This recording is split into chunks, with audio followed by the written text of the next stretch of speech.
करीब 16 साल का एक लड़का अपनी माँ को आवाज लगा रहा था। पहले धीरे से आवाज लगाई, फिर कुछ जोर से, और तीसरी बार जो उसने माँ को अपनी आवाज लगाता है तो बहुत जोर से चीख कर चिल्ला कर आवाज लगाता है। पहली बार में तो माँ समझ नहीं पा रही थी, दूसरी बार में उसकी जो भी ध्यान था वो टूटता है, और तीसरी बार में वो दौड़ते हुए अपने बेटे की तरफ जाती है। और जैसे ही घर की दहलीज को पार किया, उसकी गोद में आकर उसके बेटे का सर गिर जाता है। बस इतना था। अपने ही बेटे का सर उस फुटबॉल की तरह जब गोद में आकर गिरता है तो उसकी चीख निकल जाती है। चीख पुकार की आवाज पूरी गांव में फैल जाती है। न केवल गांव में बल्कि आसपास के लोगों तक फैल जाती है। माँ रो रही थी, बिलख रही थी। वो 5 बहनों का इकलौता भाई होता है। बहनें भी आ जाती हैं, वो भी रोती हैं, बिलखती हैं, और किसी ने इस फोटो को खींचकर सोशल मीडिया पर अपलोड कर दिया। ये खबर टीवी और अखबारों में, सोशल मीडिया पर प्रकाशित हो गई। उसके बाद तो पूरे देश भर में इस बात पर चर्चा शुरू हो जाती है। एक तरफ देश मना रहा था दीपावली का पर्व, दूसरी तरफ इस फोटो को लेकर चर्चा चल रही थी। आखिरकार शासन प्रशासन को भी आगे आना पड़ता है, और शासन कहता है कि हम जितनी जल्दी हो सकेगा कातिलों को सलाखों तक पहुंचाएंगे, उन्हें कड़ी से कड़ी सजा दिलवाने की कोशिश करेंगे। विपक्ष ने भी कई तरह के आरोप लगाने शुरू कर दिए। कई तरह की गलतियां सामने आ रही हैं, लेकिन सवाल यही उठता है कि अगर सरकार इसमें से कुछ कर भी पाएगी तो क्या उस 16 साल के बेटे को वापस लेके आ पाएगी? क्या उस 5 बहनों के इकलौते भाइयों को क्या वापस ला पाएगी? जब कत्ल की वजह लोगों के सामने आती है तो लोग सोचने पर मजबूर हो जाते हैं कि इतनी छोटी सी वजह कत्ल की इतनी बड़ी वजह कैसे बन सकती है। आज की घटना अक्टूबर 2024 की सुबह लगभग 7:30 बजे के आसपास की। रामजीत यादव का इकलौता बेटा होता है अनुराग यादव उर्फ छोटू, जिसकी उम्र लगभग 16 साल के आसपास होती है। घर के बाहर खड़ा होकर वो मंजन कर रहा था। अक्सर गांव में या तो लोग दातून करते हैं नीम की कोई टहनी तोड़कर, या फिर किसी कोलगेट वगैरह से मंजन करते रहते हैं, या फिर वो ब्रश कर रहा था। XYZ वो कुछ भी कर रहा था, लेकिन घर के बाहर खड़ा होकर 7:30 बजे के आसपास अपने घर के बाहर खड़ा था। 5 बहनों का इकलौता वो भाई होता है, 16 साल उसकी उम्र होती है। घर से रोज की तरह वो ऐसी खड़ा हुआ था। अपनी माँ को आवाज लगाई उसने, पहली बार माँ, दूसरी बार आवाज लगाई, बहुत जोर से चीखते हुए कि माँ। लेकिन तीसरी बार की जो आवाज थी वो इतनी तेज आवाज थी, न केवल माँ तक पहुंची बल्कि आसपास के जितने भी लोग थे उनके कानों तक पहुंच जाती है। ऐसा लग रहा था कि जैसे वो आवाज बार बार गूंज रही है, माँ माँ करके। माँ, उसकी जो आशा देवी होती हैं, वो घर से निकलती हैं, दौड़ती हुई अपनी दहलीज को जैसे ही पार करती हैं तो सामने से बेटा दिखाई देता है। लेकिन बेटे की जो गर्दन होती है वो एकदम से धड़ से अलग होकर माँ की गोद में आकर गिर जाती है। माँ बहुत जोर जोर से चीखती है, चिल्लाती है, कहती है कि मेरे बेटे को मार दिया। वो जो भी कह सकती थी उस बीच में वो कह रही थी। अब वो समझ नहीं पा रहे थे। आखिरकार 3-4 लोग होते हैं। गांव का ही एक व्यक्ति होता है जिसका नाम लालता यादव होता है। उसका एक बेटा होता है रमेश यादव, साथ ही एक और लड़का होता है सूरज यादव। करीब 5-7 जने थे ये। सबके हाथों में, किसी के हाथ में हंसिया थी, किसी के हाथ तलवार थी, किसी के हाथ में कुल्हाड़ी थी, किसी के हाथ में कुछ ऐसी दराती वगैरह थी। कुछ इसी तरह के हथियार लेकर वो उस लड़के के पीछे पड़े हुए थे। वो लड़का इधर से उधर भाग रहा है, दौड़ रहा है, अपनी जान बचाने की तमाम कोशिशें कर रहा था। इस बीच में वो लगातार आवाज भी लगा रहा है। आसपास के लोग भी जाग जाते हैं, बाहर निकलते हैं, देखते हैं। कोई समझ नहीं पा रहा था कि आखिरकार वजह क्या है। लड़का जैसी तीसरी आवाज में रुकता है, शांत होता है, पीछे से एक तलवार आती है। तलवार को इतनी ताकत से मारा गया था कि एक तलवार से धड़ और सर दोनों अलग हो जाते हैं। माँ के पास पहुंच जाता है। माँ का रो रो कर बुरा हाल हो जाता है, और बहनें भी आ जाती हैं। उसके बाद फिर पूरा गांव इस घटना को लेकर सड़कों पर उतर आता है।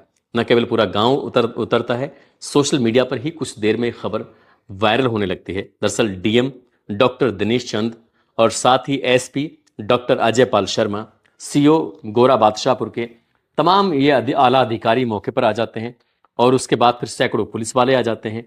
एक दिन पहले ही इस गांव के अंदर, दरअसल 29 अक्टूबर 2024 को, ये लड़का जिसका नाम अनुराग यादव होता है, वो अपने घर से कुछ ही दूरी पर एक छोटी सी जमीन का टुकड़ा होता है, उस जमीन के टुकड़े की साफ सफाई कर रहा था। और जैसे ही इसकी घास वास छील रहा था, क्योंकि इससे पूछा जाता है कि तुम ये सब क्या कर रहे हो, वो कहता है कि अगले दिन दीपावली का त्योहार है, साफ सफाई करना अच्छी बात है, इसलिए साफ सफाई कर रहा हूं।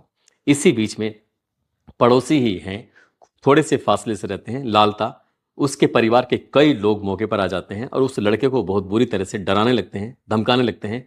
उसे तमाम तरह की गंदी संदी बातें करते हैं, गालियां देने लगते हैं। उसे कहते हैं कि तुम यहां से चले जाओ।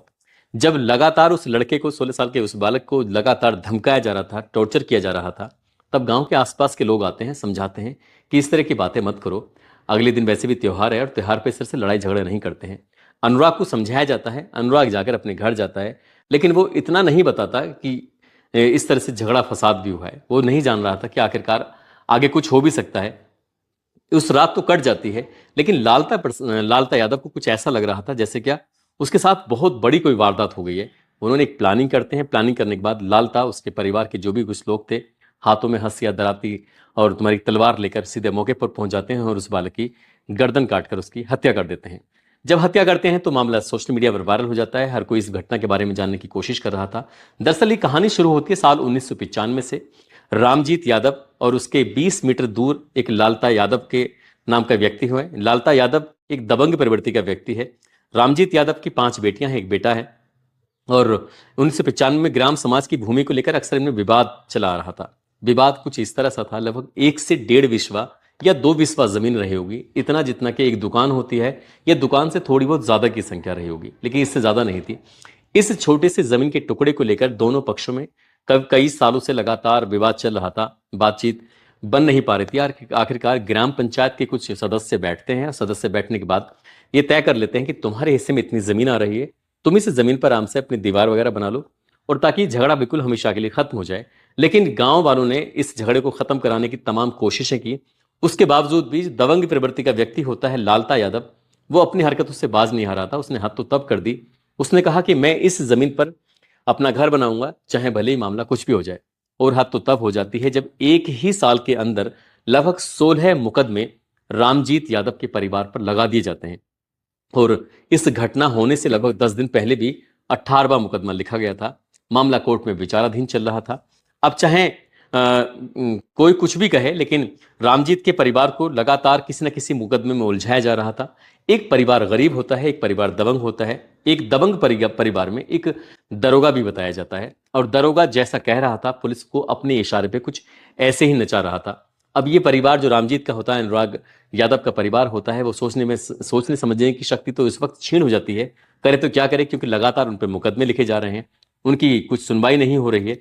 और इसके बावजूद भी वो जो दरोगा होता है पुलिस को अपनी उंगलियों पर कठपुतलियों की तरह नचा रहा था। ये वक्त धीरे धीरे करके ऐसे ही आगे बढ़ रहा था।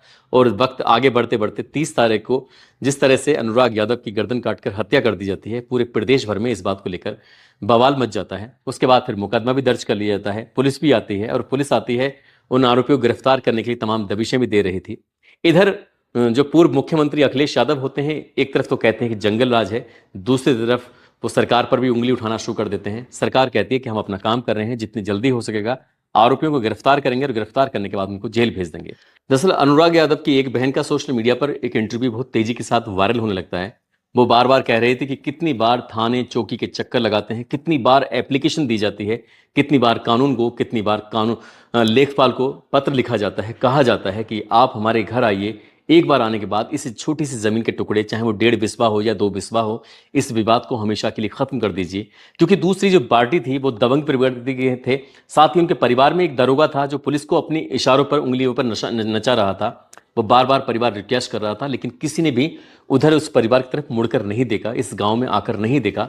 जबकि इस हत्याकांड के बाद डीएम हो, एसएसपी हो, मंत्री हो, या फिर तमाम नेता हो वहां पर पहुंच जाते हैं, तमाम मीडिया कर्मी भी पहुंच जाते हैं, और ये मामला पूरे देश भर में चर्चित हो जाता है। जिस दिन दीपावली मनाई जा रही थी, उस दिन इस घटना को लेकर घर घर में चर्चा हो रही थी कि एक 16 साल का लड़का है जिसकी गर्दन काटकर हत्या कर दी जाती है, छोटे से जमीन के टुकड़े को लेकर।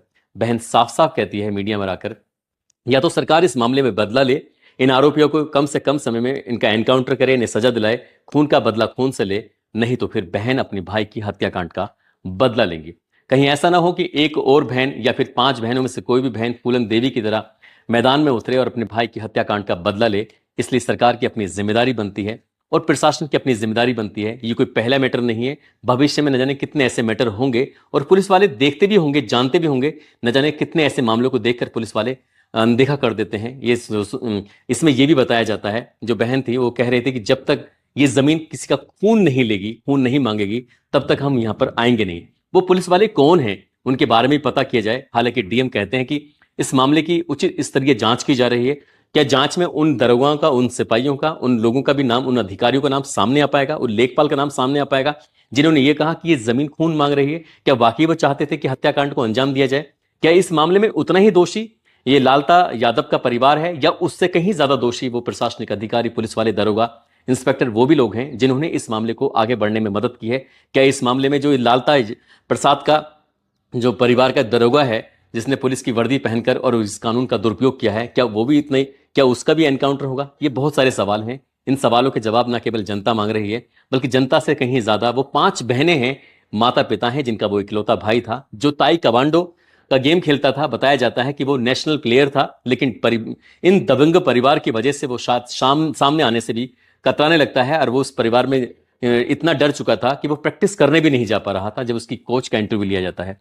बहन ने जो इंटरव्यू दिया है वो वाकई भावुक करने वाला है और कई तरह के सवाल खड़े करने वाला है। सरकार की जिम्मेदारी बनती है कि इस मामले में उच्च कदम उठाएं और आरोपियों को कम से कम समय में सजा दिलाएं, और साथ ही एक ऐसा कानून पेश करें, ऐसा आदेश पारित करें कि जहां पर इस तरह के मेड़ वाले मामले होते हैं, जहां पर छोटी छोटी जमीनों को लेकर मामले होते हैं, जहां बैठकर दो पक्षों को आपस में बैठाकर समझाया जा सकता है, मामले खत्म किए जा सकते हैं, ऐसे मामलों में सरकार को उचित कदम उठाने चाहिए ताकि भविष्य में किसी इकलौते बेटे की इस तरह से जान ना जाए। दोस्तों, इस पूरे घटनाक्रम को सुनाने का उद्देश्य किसी को परेशान करना नहीं है, किसी का दिल दुखाना नहीं है, बल्कि आपको जागरूक करना है, आपको सचेत करना है।